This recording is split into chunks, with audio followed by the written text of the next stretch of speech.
कथा है पवन कुमार की अद्भुत वीरता की, अंजना के अटूट प्रेम और त्याग की, और हनुमान के पराक्रम और धर्मपरायणता की। यह केवल एक कथा नहीं बल्कि जीवन का अमिट सत्य है, जो हमें सिखाता है कि भय से क्रोध और अहंकार जन्म लेते हैं, लेकिन धैर्य से धर्म की विजय होती है।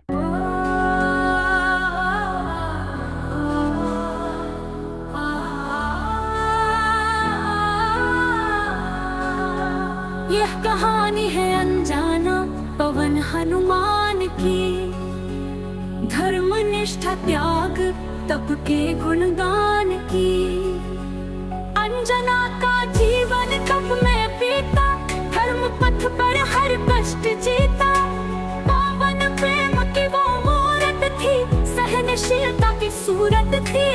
त्याग की मूरत ममता की छाया बनी, सतीत्व की अमर पहचान की। यह कहानी है अनजाना पवन हनुमान की, धर्म निष्ठा त्याग तप के गुणगान की।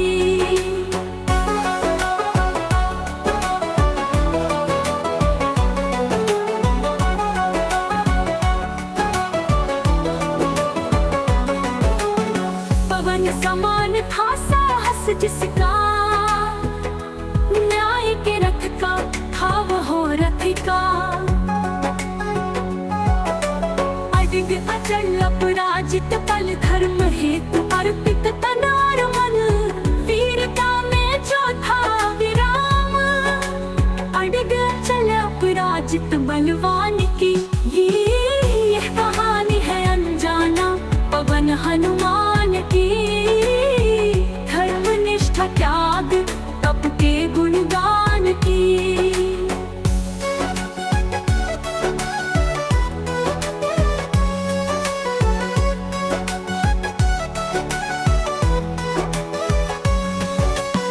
हनुमान का पराक्रम भारी, सच की राह पे दृढ़ता जारी। भक्ति में गहरा, नीति में उज्ज्वल, शक्ति में सागर, सेवा में सरल। विनम्र हृदय मगर दृढ़ कमान, धरती पर दिखा जो बलवान। सेवा भक्ति पराक्रम में महान की।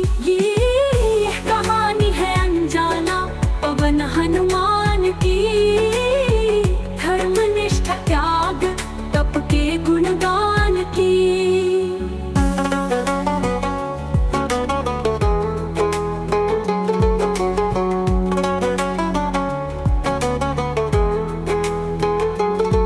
हनुमान का पराक्रम भारी, सच की राह पे दृढ़ता जारी। भक्ति में गहरा, नीति में उज्ज्वल, शक्ति में सागर, सेवा में सरल। विनम्र हृदय मगर दृढ़ कमान, धरती पर दिखा जो बलवान। सेवा भक्ति पराक्रम में महान की। यह कहानी है अनजाना पवन हनुमान की, धर्म निष्ठा त्याग तप के गुणगान की। ये कथा नहीं जीवन की सीख, धर्म धैर्य सत्य का मार्ग देख। क्रोध लोभ को दूर हटाओ, धर्म की ज्योति सदा जलाओ। सत्य से ही सजता जहान, नीति से बढ़े जो वही महान। प्रदीप धर्म राह चले उनके सम्मान की। ये कहानी है अनजाना पवन हनुमान की, धर्म निष्ठा त्याग तप के गुणगान की। श्रावण संघीय महामंत्री पूज्य गुरुदेव श्री सौभाग्य मुनि जी महाराज साहब, योग पुरुष उपाधि भगवान श्री प्रवीर जी महाराज साहब, माम जीवन निर्मात्री श्रावणी सदगुरुवर्य डॉक्टर श्री रवि रश्मि जी महाराज साहब के पावन चरण कमलों में वंदन नमस्कार करने के पश्चात उपस्थित भव्य आत्माओं, सो रहे हैं आप जैन रामायण के अद्भुत प्रसंग। जैन रामायण के अंतर्गत आपने सुना अंजना के जीवन की सहनशीलता, त्याग पतिव्रत धर्म के प्रति निष्ठा की कहानी। अंजना के पति पवन कुमार की वीरता और हनुमान की पराक्रम और धर्मपरायणता की वो कहानी। सुना आपने, पवन कुमार रावण की ओर से वरुण राजा के साथ युद्ध करने के लिए गए। उन्होंने वीरता के साथ युद्ध किया और उस युद्ध में विजय प्राप्त की। रावण के बहनोई खार और दूषण को बंधन से मुक्त करवाया और राजमन बहुत प्रसन्न हुआ। पवन कुमार की पराक्रम, पवन कुमार की वीरता की रावण ने बहुत बहुत प्रशंसा की। प्रशंसा ही नहीं की, उसको पुरस्कृत भी किया और उसको कुछ दिन अपने पास रहने के लिए कहा। पवन कुमार रहने तो लगे, लेकिन पवन कुमार का जो मन था वो अंजना में लगा हुआ था। युद्ध के समय भी पवन कुमार को रह रह करके अंजना की वो याद आती थी। पवन कुमार की आंखों में वो सारे दृश्य घूमते थे, किस प्रकार 22 वर्ष तक मैंने उसकी उपेक्षा की, उसका तिरस्कार किया। किस प्रकार जब वो शक्ल लेने के लिए आई थी मेरी विदाई के समय, तब मैंने उसका तिरस्कार किया और उसने एक बार भी उफ नहीं की। उसने एक बार भी मेरे प्रति दुर्भावना नहीं लाई। वह हर पल हर समय एक पतिव्रत निष्ठा धर्म को निभाती रही। कितनी सहनशील है, वास्तव में वो महान आत्मा है। वास्तव में वो एक सती है। वो गृहस्थ में रह करके भी सती है। वो पिता के घर भी नहीं पहुंची। उसने कोई शिकवा, कोई गिला, कोई शिकायत नहीं की। कितनी उच्च आत्मा है उसकी। ऐसी समता क्या संभव है कि ना विवाहिता पत्नी के साथ ऐसा दुर्व्यवहार उसका पति करे और उसके मन के अंदर किसी भी प्रकार का दुर्भावना न आए? क्या यह संभव है? महान आत्माओं के द्वारा ही ये संभव होता है। कहाँ साधारण नारी के लिए ये सब संभव हो सकता है? साधारण नारी इस सब को बर्दाश्त नहीं कर सकती है। निश्चित ही उच्च आत्मा है। उसके बावजूद भी मेरे प्रति हित की भावना, मंगल की भावना, कल्याण की भावना, रह रह करके वो सारे दृश्य याद आ रहे हैं। और याद आ रहा है कि जब मैं मिलने गया था उस समय भी वो अपने आप को अपराधी मान रही थी, अपने कर्मों को कह रही थी। उस समय भी मेरे को एक बार भी शिकवा, एक बार भी शिकायत नहीं की, एक बार भी एक शब्द से मुझे उपलम्ब नहीं दिया। कैसी समता, कैसी सहनशीलता, कैसा धैर्य है उसके अंदर। याद आता उसको कि जब मैं आने लगा था उसने एक शब्द मुझे कहे थे कि अपनी निशानी दे जाओ, कहीं ऐसा ना हो जब अपने माता पिता को बोल जाओ कि कहीं ऐसा ना हो कि मैं किसी और संकट में फंस जाऊं। याद आया तो पवन कुमार का चित्त जो है वह उद्वेलित होता है, बेचैन होता है कि कहीं सच में ऐसा ना हो जाए जो उसने सोचा है। और अगर ऐसा हो गया तो मेरी जो माता है ना, उसका स्वभाव भी कठोर है, वो भी बर्दाश्त करने वाली नहीं है और ना संकट आ जाए। बहुत संकट सह लिया उसने। और तुरंत पवन कुमार उठते हैं, रावण को कहते हैं कि फिर कभी आऊंगा, अभी मैं और नहीं रुक सकता, मुझे विदा दीजिए। और रावण उसकी विदाई करता है और वह अपने नगर की ओर चलता है। प्रहलाद राजा जब सुनता है उसका पुत्र विजय प्राप्त करके आ रहा है तो वह बहुत प्रसन्न होता है। उसके स्वागत में पूरे नगर को सजाता है, बैंड बाजे बजवाता है और पूरे एक फंक्शन, एक महोत्सव करता है। और पवन कुमार पहुंचता है, उसका स्वागत जनता जम करके करती है कि राजकुमार विद्याधर वरुण राजा को जीत करके आया है। और रावण से पूरी प्रशंसा पाई है। जो उस समय का वह एक पराक्रमी राजा था, जो उस समय का बड़ा प्रतापी राजा था रावण, जिसके नीचे सारे जो राजा थे उसके अधीन काम करते थे और उसको मानते थे। और उससे प्रशंसा पाना बहुत बड़ी बात थी। और प्रहलाद उसका स्वागत करता है। उस सारी भीड़ में नजर दौड़ाता है पवन के कहीं अंजना। सारे लोग हैं, राजमहल के हैं, लेकिन अंजना कहीं दिखाई नहीं दे रही है। और माता पिता को प्रणाम करता है, घर आता है, महलों में आता है, माता पिता को प्रणाम करके और उसके बाद तुरंत अपने मित्र प्रहस्त को लेकर के अंजना के महल में जाता है। और जब अंजना के महल में पहुंचता ही है तो वह मित्र प्रहस्त को एक बात कहता है कि ऐसा लग रहा है कि इस महल में जैसे अंजना नहीं है। मित्र प्रहस्त, तुम देख नहीं रहे हो कि कैसा ये महल सुन सुन चुपचाप शांत लग रहा है। है, जब पहले आए थे ना रात को मिलने, उस समय इसी महल में चहल पहल लग रही थी, इसी महल के अंदर एक रौनक लग रही थी, एक ऊर्जा लग रही थी और ये महल बहुत अच्छा लग रहा था। लेकिन अब ऐसा नहीं लग रहा, सुन्न सुन्ना क्यों लग रहा है? पता नहीं, शायद अंजना मायके ना गई हो। अंजना है या नहीं? वे कहता है कोई बात नहीं, आप अंदर जाकर के देखते हैं। महल में पहुंचे, अंजना कहीं भी दिखाई नहीं दे रही। दास दासी फिर रहे हैं, घूम रहे हैं। पवन कुमार ने दासी से पूछा कि अंजना कहाँ है? उस दासी ने कहा कि महाराज, अंजना गर्भवती हो गई थी और आपकी माता ने कुल कलंकनी समझ करके उसको घर से बाहर निकाल दिया है। पवन कुमार ने सुना तो सुनते ही वो धरती पर बैठकर सिर पकड़ लिया कि ओहो, इतने कष्ट, इतने दुख सहने के बाद अभी एक और दुख पड़ा था उसके जीवन में। ये सब मेरी गलती से हुआ है, ये सब मेरी वजह से हुआ है। पहले भी मैंने उसको इतने कष्ट दिए और जाते जाते ये कष्ट भी उसको मेरी वजह से मिला है। कितना दुख हुआ होगा उसको जब उसके ऊपर ये कलंक लगा होगा। यहाँ के कलंकनी कह करके घर से निकाला होगा, घर छोड़ने को मजबूर हुई होगी। कैसी वेदना हुई होगी, कितनी तड़फ हुई होगी, कितनी तकलीफ हुई होगी, कितनी वेदना उसके जीवन में बार बार आ रही है, मेरी वजह से, मेरी गलती से। और पवन कुमार कहता है, मित्र प्रहस, मेरी माँ में भी बिल्कुल सब्र नहीं है। कम से कम मेरे आने तक इंतजार कर लेती, धैर्य रख लेती, थोड़ा सब्र रख लेती कि पवन आ जाएगा। वो कह रही होगी, उसने निशानी भी दिखाई होगी, कम से कम मेरे आने का तो इंतजार कर लेती। मित्र प्रहस्त कहता है कि मित्र, बात ऐसी है पवनंजय कि माता जो तुम्हारी है, कुल कलंक के भय से उसको क्रोध चढ़ गया और उसने देश निकाला दे दिया। भय और क्रोध का गहरा संबंध है। जैसे व्यक्ति भयभीत होते हैं, क्रोध भी आता है। भय के साथ हर पाप का संबंध है, हर एक्टिविटी का संबंध है। भय के कारण ही व्यक्ति दूसरे को मारता है, हिंसा करता है। वो मुझे ना मार दे इसलिए पहले उसको मार देता है। भय के कारण ही वो झूठ बोलता है, भय के कारण ही चोरी करता है, भय के कारण ही परिग्रह इकट्ठा करता है, सारा जोड़ता चला जाता है कि फ्यूचर में क्या होगा, फ्यूचर में क्या होगा, कहीं ऐसा ना हो जाए, वैसा ना हो जाए। भय से ही क्रोध आता है, भय से ही मान, भय से ही माया, भय से ही वो व्यक्ति लोभ करता है। जितने भी पाप है ना, उन सारे पापों का संबंध भय से जुड़ा हुआ है। इसलिए जितने तीर्थंकर होते हैं उनको अभेदयानम कहा जाता है। शंकर सब की स्तुति में शब्द आता है अभेदयानम, सबको अभय देने वाले। क्यों वो सबको अभय दे पाते हैं? क्योंकि उनका जीवन निष्पाप हो चुका होता है।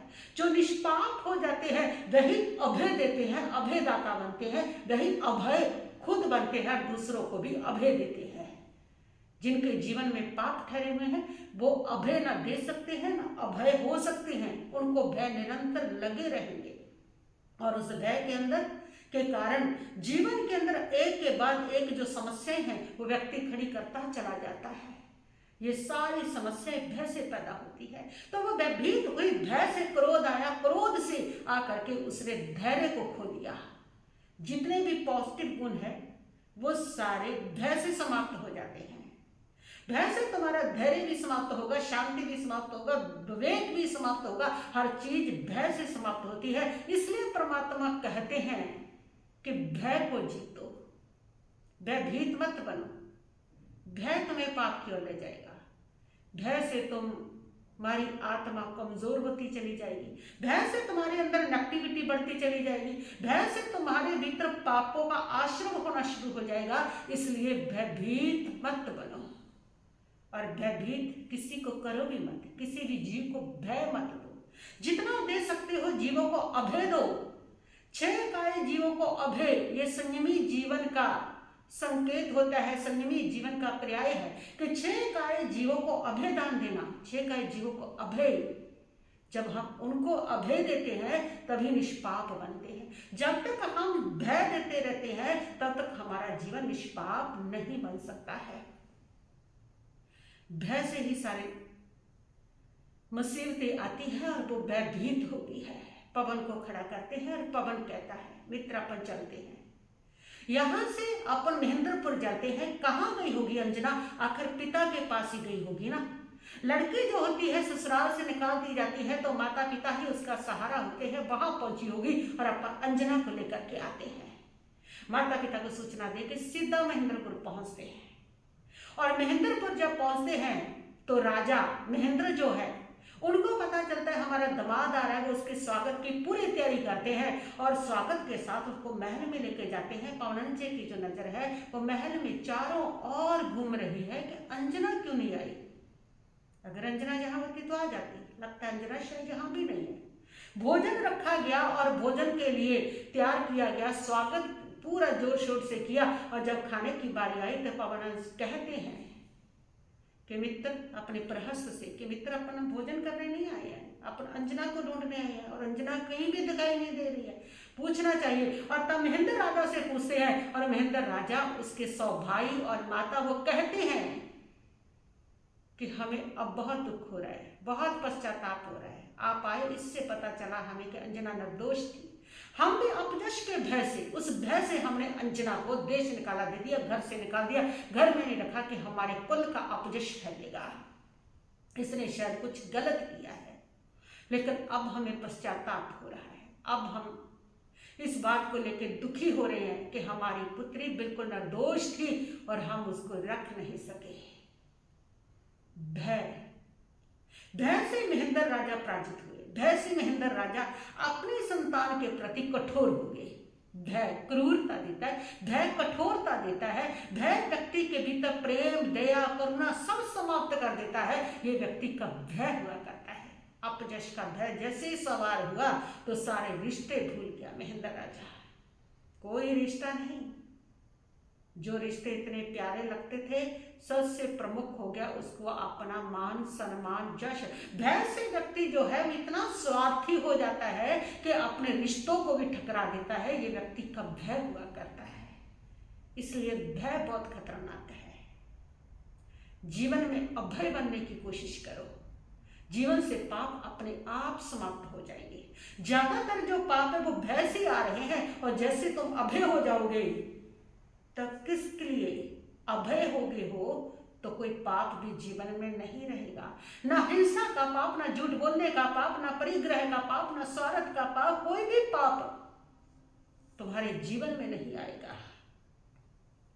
इसलिए परमात्मा कहते हैं अभय बनो। और इधर महेंद्र राजा कहते हैं आप भोजन कीजिए। पवन कुमार कहते हैं कि नहीं, आज से मेरा संकल्प है जब तक अंजना नहीं मिलेगी तब तक मैं भोजन भी नहीं करूंगा, पानी भी नहीं पीऊंगा। और तुरंत वहां से वो अपने मित्र को लेकर के चल पड़ते हैं। पूछते हैं अंजना कहाँ है, लोगों से पूछते हैं। बताया किसी ने बाहर के हमने जंगल की ओर जाते देखा है अपनी सहेली के साथ, शायद वो वन में गई है। पवन कुमार वन में पहुंचते हैं, वन की एक एक कंदरा से पूछते हैं, एक एक पत्ते से पूछते हैं, एक एक वृक्ष से पूछते हैं, एक एक पंछी से पूछते हैं कि मेरी अंजना कहाँ है। और लेकिन कहीं भी अंजना नहीं मिलती। पूरा वन छान दिया। निराश हो गए पवनंजे। पवन कुमार सोचते हैं कि लगता है उसको कोई शेर खा गया होगा, कोई हिंसक जीव खा गया होगा, कहाँ बची होगी वो, तभी तो वो कहाँ कहीं भी मिल नहीं रही है। और वो अपने मित्र प्रहस से कहते हैं कि मित्र, अंजना की सारी दुर्गति का कारण मैं हूं, अंजना के सारे दुखों का कारण मैं हूं। मुझे गिल्टी फील हो रही है, मुझे अपराध बोध फील हो रहा है और इस गिल्टी को उठा करके मैं जी नहीं सकता। मैं अपने प्राणों का उत्सर्ग करता हूं। मैं जल्दी चिता में छलांग लगा करके अपने आप को समाप्त कर दूंगा, लेकिन ये बोझ मैं अपने ऊपर नहीं उठा सकता। ये गिल्टी के साथ जीना व्यक्ति को बड़ा मुश्किल हो जाता है। कोई भी व्यक्ति है, जब भी हम किसी के साथ गलत कर लेते हैं, जब भी हमारे से गलत हो जाता है और उस समय हमारे भीतर एक गिल्टी बन जाती है, अपराध बोध होता है। और उस अपराध बोध जो होता है वो इतना वजनदार होता है कि उसका बोझ उठा करके व्यक्ति को जीना बड़ा मुश्किल हो जाता है। होता है कभी कभी लोगों के साथ भी होता है कि जब तक माँ बाप जीवित होते हैं ना तब तक उनके साथ लड़ते झगड़ते रहते हैं, उनकी इज्जत कदर नहीं करते। और जैसे वो मर जाते हैं, चले जाते हैं दुनिया से, तब उनको रह रह करके वो गिल्टी अपने भीतर फील होती है। तब रह रह करके वो सारी बातें याद आती है कि हमने अपने माता पिता की सेवा नहीं की, वो बेचारे इस दुनिया से चले गए हैं। ये होता है, लेकिन उस समय व्यक्ति को पता नहीं उस समय व्यक्ति क्या कर रहा है। उस समय व्यक्ति सजग नहीं रहता, उस समय व्यक्ति होश में नहीं रहता है। दुनिया बेहोशी में जीती है। समय पर अगर व्यक्ति को समझ आ जाए, वो सजगता के साथ जिए। हर पल परमात्मा कहते हैं तुम सजगता के साथ जियो, और हर पल अगर तुम जागरूकता के साथ जीते हो, सजगता के साथ जीते हो, तो तुम्हारे भीतर कभी भी अपराध बोध, गिल्टी आ ही नहीं सकती है। बेहोशी में जीते हैं और अपराध बोध फील हो रहा है, और वो कहता है कि मैं जीऊंगा नहीं। मित्र प्रहस्त बहुत समझाता है कि मित्र वो मिल जाएगी, कहीं ना कहीं इस प्रकार निराश मत हो। निराशा जो है वह मुर्दे के समान होती है। निराश व्यक्ति को तो कुछ मिलता ही नहीं है। आशा के ऊपर ही जीवन चलता है, और आशा के सहारे व्यक्ति बहुत कुछ पा लेता है। निराशा और मुर्दा दोनों एक समान है। मरा हुए व्यक्ति के समान होता है जो व्यक्ति जीवन में निराश हो जाता है। ना मुर्दे को कुछ मिलता है और ना ही निराश व्यक्ति को कुछ मिलता है। दोनों, इसलिए निराश व्यक्ति को मुर्दे के समान कहा है। तो जीवन में कभी निराशा को मत भरने देना, कभी भी किसी भी पॉइंट पर निराश मत होना। जीवन में कितनी परीक्षाएं हो, जीवन में कितनी असफलता मिले, जीवन में कितने संघर्ष आए, जीवन में कितने दुख आए, लेकिन जीवन में कभी निराश मत होना। ये निराशा तुम्हें जीते जी मुर्दा बना देगी।